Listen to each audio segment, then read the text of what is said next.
And welcome back to Game Escape. Here today to do a video that I've been thinking about for a little while, and that is a discussion of my unanswered video game questions.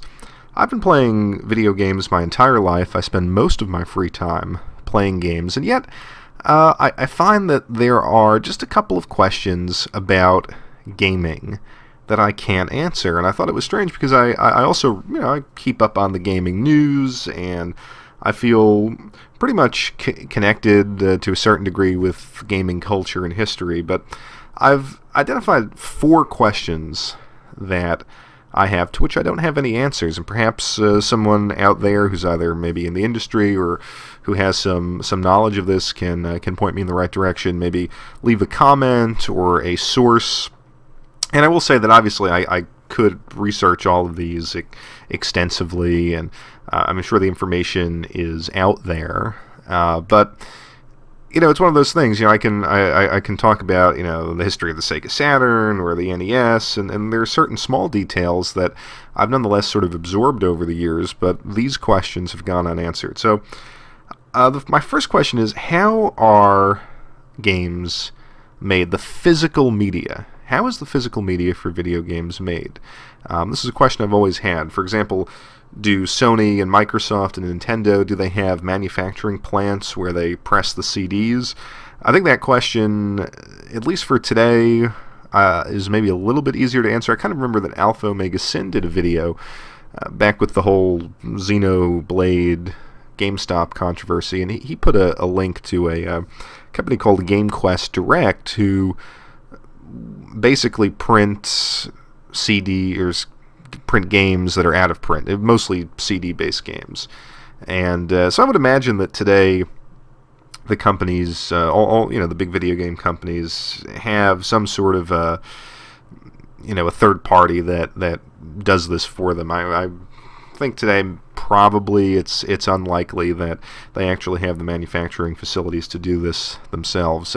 Although I wonder, back in the days of, say, the NES or the Genesis, how did those physical plastic shells get made, and where? And for that matter, how was the box art being made? Did they print this stuff up themselves? Did they print the manual themselves, or did they have a partner who did this for them? So again, that was one that I've always wondered about. The next one is kind of one that I haven't been able to find a good answer to, and that is, we hear the expression hand-drawn sprites, particularly when you're talking about the 8-bit or the 16-bit eras. And we know what that art style looks like. We know what the mechanics of games that utilize hand-drawn sprites are like, but I've always wondered, how are these hand-drawn works of art really transferred into a game? So when you have an artist drawing a sprite, how does that actually make it into a video game? Maybe that's a naive question because I don't know a lot about computer programming, but in one of the art books that I have, I believe it was the Street Fighter 25th Anniversary art book, one of the guys that worked on Street Fighter basically made a comment and said, well, when I was doing the work on Alpha, this was the first time I was drawing digital, which I assumed to mean that there was some sort of interface where you could actually draw, and your work would appear on screen, and you can manipulate it that way. But how are programmers, particularly back in the olden days of gaming, how did they take a piece of concept art and draw a sprite and then get that sprite into a game? As you think about all of the great sort of hand-drawn games of the 16-bit era, you look back to Neo Geo, things like that, so impressive in their art styles. How did that actually make it into the game? I've always wondered that.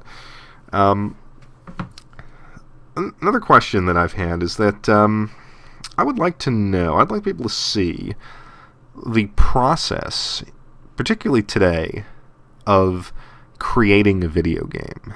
How is this done? And really from conception to distribution. And I think for all other forms of entertainment or art, we have a concept of how these works are made. I mean, if you're into movies, I think most people have a very, very basic understanding of the process of making a movie. You can imagine someone writing a script. You understand the idea of memorizing the script, special effects, takes, editing, things like that. I don't think we have that for games. I understand maybe that's part of their magic, but I mean, it also links up to this idea of, well, how do the hand-drawn sprites make it into the game? How do they develop the art assets?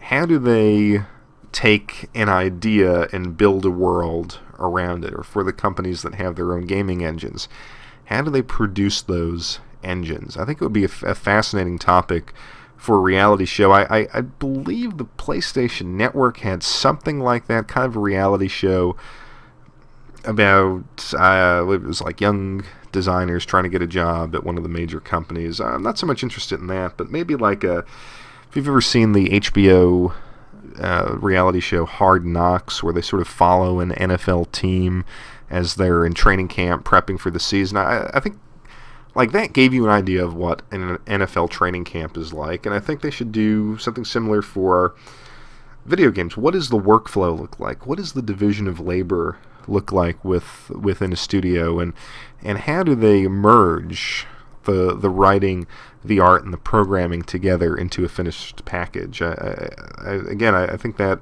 as a gamer, as someone who spends a lot of time enjoying games, I would like to have a little bit better understanding of that beyond sort of the things you read about. Oh, it's the crunch time, and you read somewhat about the process during delays and stuff like that. But it'd be fascinating to observe.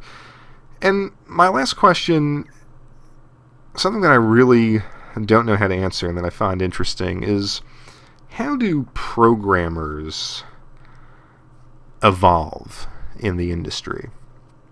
And I sort of asked this question a while back. I have a Retro Gamer magazine subscription. From time to time, you'll be reading about the history of a particular game and the creative process behind it. And they don't really go into like the detail I wanted in my previous question with the creative process, but they'll say things like, well, person X came up with the idea for X-Wing, worked on X-Wing and all the different PC variants of that, and today he works for, let's just say, and I can't really remember this particular article, but today he works for Activision.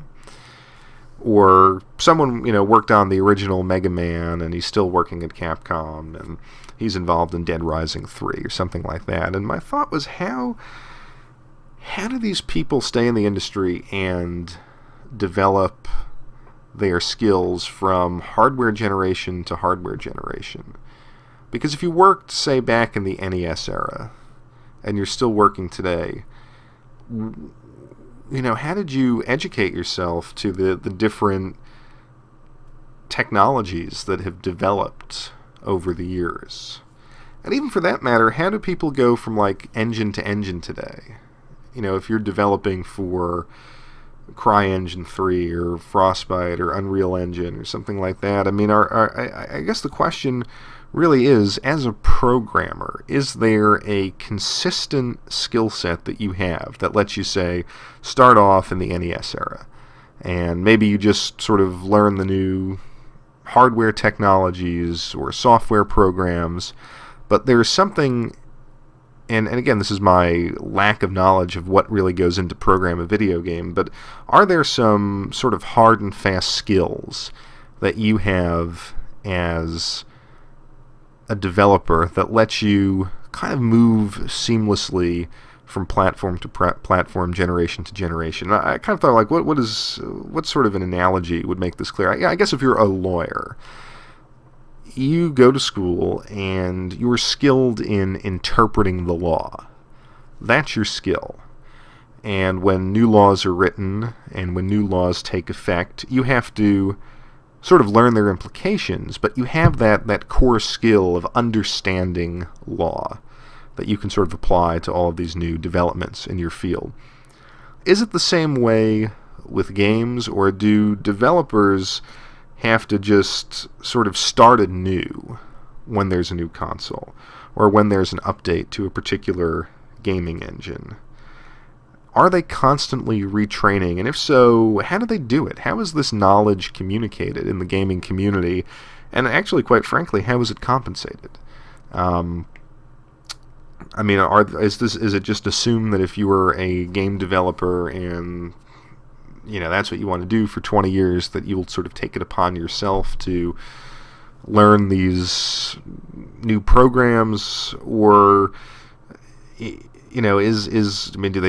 they go back to school? What is the training element here? Because it seems fascinating to me that as you're reading Retro Gamer, you're hearing about these guys who developed for what today are pretty primitive platforms, but are nonetheless active in the industry, and the amount of knowledge and skill it must have taken to learn all of these new innovations over the course of 20 or 30 years is pretty impressive.